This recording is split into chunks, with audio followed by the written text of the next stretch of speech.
You'd be hard-pressed to find somebody to disagree with the contention that Real Madrid right now are by a long margin the best team in football. We've allowed ourselves the pleasure of drooling over their squad and picking a starting 11 which we think gives Los Blancos the best chance of extending their dominance over La Liga, La Champions League and La World of Football.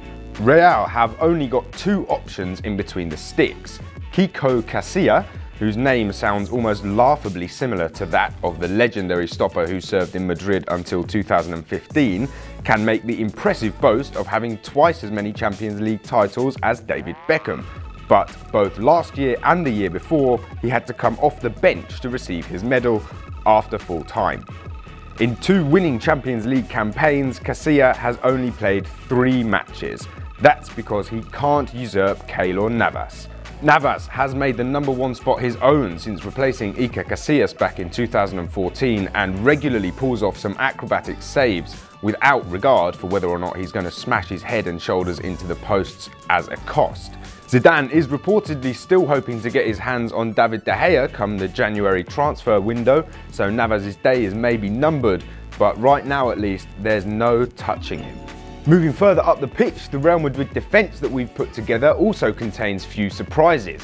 Only at Madrid could leaving out a £30 million summer signing not come as a surprise. That man is Theo Hernandez, of course, who along with Ousmane Dembele had perhaps the most ignominious of unveilings in La Liga this summer. I'm not a big fan of those daft sponsorship-soaked unveiling events, but I'm sure that Hernandez will have been glad to get his first embarrassment out of the way nice and early. That doesn't play any part in his omission in this team, however, as even if he'd done 1,000 keepy-uppies standing on his head while knitting a scarf and brewing a cup of tea, he still wouldn't dethrone Marcelo at left-back in our team.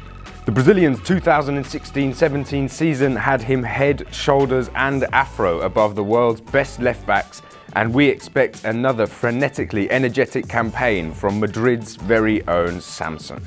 On the right, there's even less competition, so we'll keep it fairly short. Dani Carvajal put any concerns about his consistency to bed last season and combined with Marcelo to give Real the best fullback pairing in the world.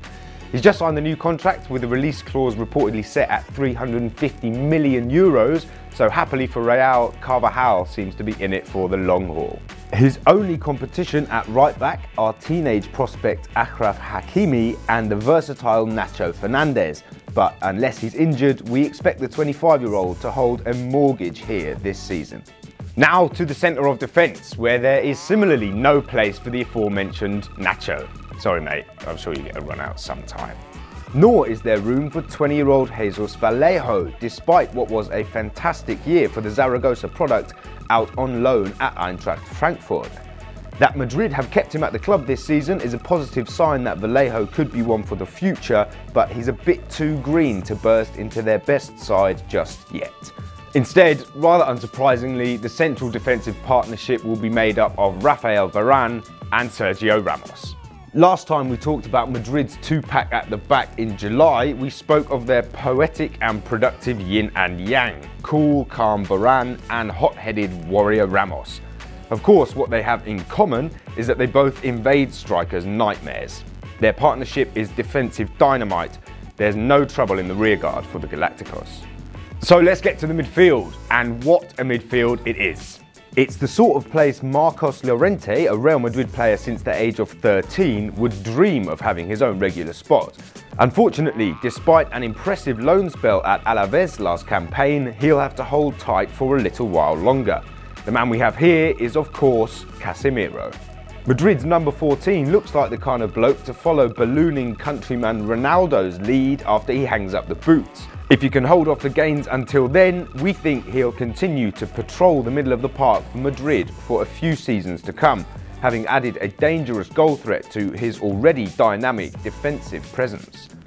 It's remarkable to remember that the 25-year-old cost Madrid just £6 million back in 2013, and nowadays Chelsea are out here paying £35 million for Danny Drinkwater. Next to Casemiro in midfield, we have two solid gold superstars of the game. Sorry Dani Ceballos, sorry Mateo Kovacic, you pair have got some work to do to reach the levels of Croatian artiste Luka Modric and supremely reliable engine Toni Kroos. Both of these players are evidence of just how shrewd Real are when it comes to transfers. While Kroos was being told by the Bayern bosses that he wasn't world class, despite Guardiola raving about his talents and fuming about the importance of keeping him, Real saw an opportunity and swept in. Kroos has since solidified his place as an understated but hard-working wizard in the middle of the park. Modric, meanwhile, made a horrible start to his Madrid career and was voted the worst signing of the summer by the fans back in 2012, but he too has proved the wisdom of his move, establishing himself as a constant presence and invaluable partner to the pass master beside him. Centre midfield duos don't come much nicer than this. So, thanks for bearing with us so far. We know this hasn't exactly been a roller coaster of surprise twists and turns, but players of this quality just pick themselves. Now, we're getting to the interesting part. We can tell you that Lucas Vázquez won't get a place in this front three, so who joins him on the bench is bad news for a man like Bale. We know the Welshman has been heavily involved so far this season, but we think it's more a stay of execution due to the suspension of comrade Cristiano Ronaldo. In fact, with interest sure to persist from the Premier League, we're actually going to go one further. Bale's prospects for a prosperous career at Real in the coming years could be compared with the hair coverage on the crown of his head, patchy at best. To be fair to Bale, he has been far from a flop at Madrid, and even if things had gone badly, he never could have outdone Jonathan Woodgate, whose long-awaited debut ended in disaster with an own goal and a red card. But Bale has still fallen ever so slightly short of his aims. Injuries have hampered any momentum he's tried to create, and he may now have been overtaken by younger, fitter candidates. Like this guy, Isco. Yes, Isco, the man who looked like his Madrid days were drawing to a depressing close before he was handed one last desperate chance at the end of last season. Boy, did he come through. By the time Madrid had claimed their titles, Isco had gone from being an expensive super sub to a vital starter for the Galacticos. He was especially pivotal during the latter stages of the Champions League, where the sight of a darting run followed by a deft touch was commonplace. He is going to be hot after the back of an encouraging season, so we're very much looking forward to seeing what he gets up to this time around.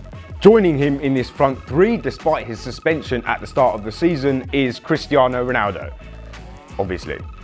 What else did you expect? Now, on to the last piece of the puzzle and our second real stumper. Who completes the forward trio? Drumroll please. Marco Asensio. This means that the man who has had a residency in this place for some time, Karim Benzema, misses out. Still somehow just 29 years old, Benzema Button is approaching 200 goals for Madrid since his arrival from Lyon in 2009, and so could be considered extremely unlucky not to start in this team. Indeed, he will feature in many games, and we think Zinedine Zidane will have no reluctance starting the Frenchman when the right opponent calls for it.